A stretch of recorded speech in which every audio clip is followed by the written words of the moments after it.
Imaginez un peu. Avoir la chance d'écouter les toutes dernières réflexions d'un des penseurs qui a le plus bouleversé le XXe siècle. Eh bien, c'est exactement le voyage qu'on s'apprête à faire ensemble. On va plonger dans les conférences que Sigmund Freud a écrites tout à la fin de sa vie, mais qu'il n'a en fait jamais pu donner. On est en 1932. Ces textes, c'est un peu le point final de toute sa réflexion. Et ce qui est intéressant, c'est que Freud ne s'adresse pas ici à des spécialistes. Non, il parle à des gens curieux, des personnes qui veulent tout simplement comprendre où en est cette nouvelle science de l'esprit, la psychanalyse. C'est en quelque sorte son héritage, son testament intellectuel. D'ailleurs, c'est Freud lui-même qui donne le ton. C'est très personnel, presque une confidence. Il nous dit qu'il imagine son public, il nous invite à suivre le fil de ses pensées, alors même que sa santé, ne lui permettait plus de monter sur scène. Du coup, la question qui va nous guider, la voici. À la fin de sa vie, comment sa vision de notre esprit avait-elle changé? Est-ce qu'elle s'était juste affinée ou est-ce qu'elle s'était ouverte à des idées complètement inattendues? C'est ça qu'on va explorer.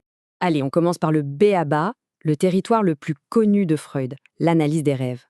C'est vraiment la pierre angulaire de la psychanalyse. C'est ce qui a tout changé, ce qui a permis de passer d'une simple thérapie à une véritable exploration des profondeurs de la psyché. L'idée centrale, et à l'époque c'était une vraie révolution, c'est que les rêves, ce n'est pas juste du bruit. Ce n'est pas parce qu'on a mal digéré ou que le cerveau part en roue libre, non. Pour Freud, chaque rêve, sans exception, est un acte psychique qui a un sens caché, mais un sens quand même. Et pour comprendre ce sens, Freud fait une distinction qui est fondamentale. D'un côté, il y a le rêve manifeste, c'est l'histoire, souvent un peu folle, qu'on se raconte au réveil.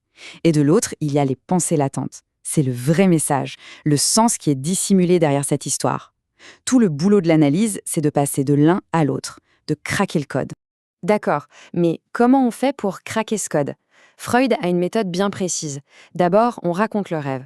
Ensuite, et c'est là que ça devient crucial, on laisse les pensées vagabonder, librement, à partir de chaque détail du rêve. Et c'est là qu'on tombe sur ce qu'il appelle une résistance, une sorte de blocage. C'est le signe d'un conflit.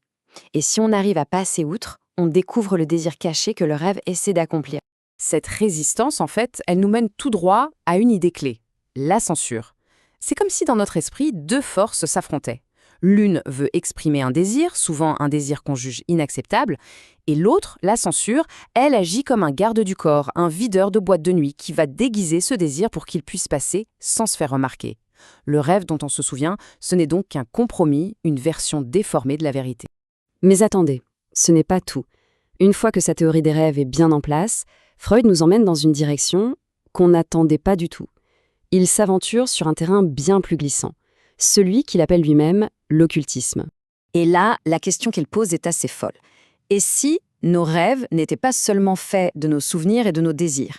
Et si ils pouvaient capter des infos qui viennent de l'extérieur? Oui, vous avez bien entendu. Freud, le grand scientifique, s'est très sérieusement penché sur la possibilité de la télépathie. Et pour explorer cette idée, qui ne nous sort pas une théorie fumeuse, non. Il nous raconte une histoire, un cas concret, tiré d'une lettre qu'il a reçue d'un de ses correspondants, un homme qu'il décrit comme très intelligent, et pas du tout du genre à croire aux fantômes. Alors voilà le rêve. Cet homme rêve que sa deuxième femme, avec qui il est en froid, accouche de jumeaux. Le rêve le laisse complètement perplexe. Il n'a aucun désir d'avoir d'autres enfants avec elle. Ça semble même contredire sa théorie du rêve comme accomplissement d'un désir. Le rêve n'a aucun sens, en apparence. Sauf que, le lendemain matin, la réalité va complètement changer la donne.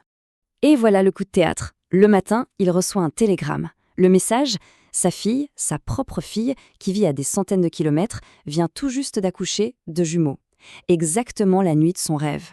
L'événement rêvé a bien eu lieu, mais la censure du rêve a juste interverti les personnages. Elle a mis l'ex-femme à la place de la fille. La coïncidence est pour le moins troublante, et c'est là que l'analyse de Freud est juste fascinante. Il ne dit pas « c'est de la télépathie, point final ». Non, il connecte les deux. Pour lui, l'information, la naissance des jumeaux, a bien été reçue par télépathie. Mais à peine reçue, la censure du rêve s'en est emparée, l'a tordue, déformée pour l'utiliser au service d'un désir inconscient, le désir de voir sa fille adorée prendre la place de son épouse. Cette idée d'un censeur, d'un agent de sécurité intérieure qui filtre et qui déforme les messages, qu'ils viennent de nous ou même de l'extérieur, ça va pousser Freud à perfectionner son modèle de l'esprit. Et ça va donner naissance à l'un de ses concepts les plus célèbres. Freud réalise que ce gardien, ce censeur, En fait, il ne travaille pas que la nuit. Il est là tout le temps, H24, même quand on est réveillé. Cette force de censure, ce n'est pas juste un mécanisme du rêve. C'est une partie fondamentale, une structure permanente de notre personnalité. Et il va finir par lui donner un nom, le surmoi. Le surmoi, c'est l'évolution directe de cette censure des rêves. C'est cette fameuse petite voix dans notre tête, ce juge intérieur qui nous observe en permanence, qui nous critique, qui nous dit « tu aurais dû faire ça, ne fais pas ça ». C'est lui la source de notre conscience morale, mais aussi, bien souvent, de notre sentiment de culpabilité. Ce qui est vraiment frappant dans ces dernières conférences, c'est de voir à quel point Freud ne se présente pas comme quelqu'un qui a toutes les réponses. Au contraire, on le sent en pleine exploration et il nous montre une science en train de se faire, avec ses doutes, ses zones d'ombre et ses questions qui restent ouvertes. Alors, si on devait résumer ce voyage, on est parti du rêve, vu comme un désir déguisé. On a vu que ce déguisement est l'œuvre d'un censeur. On a découvert que ce censeur pouvait même se saisir d'infos venues de l'extérieur, comme la télépathie. Et on a compris que ce censeur était en fait une structure bien plus vaste de notre personnalité, le surmoi. Freud était très lucide. Il savait que l'étude de l'esprit humain est un chemin long, compliqué et souvent frustrant, loin des réponses simples que tout le monde attend. Et il parle avec une sorte de mélancolie de cette injustice que doit accepter quiconque se lance sérieusement dans cette aventure. Finalement, ces dernières pensées de Freud nous laissent moins avec des certitudes qu'avec une question absolument vertigineuse. En osant aller sur des terrains aussi étranges que la télépathie, Freud, à la toute fin de sa vie, nous rappelle peut-être une chose essentielle. L'exploration des profondeurs de notre esprit ne fait en réalité que commencer.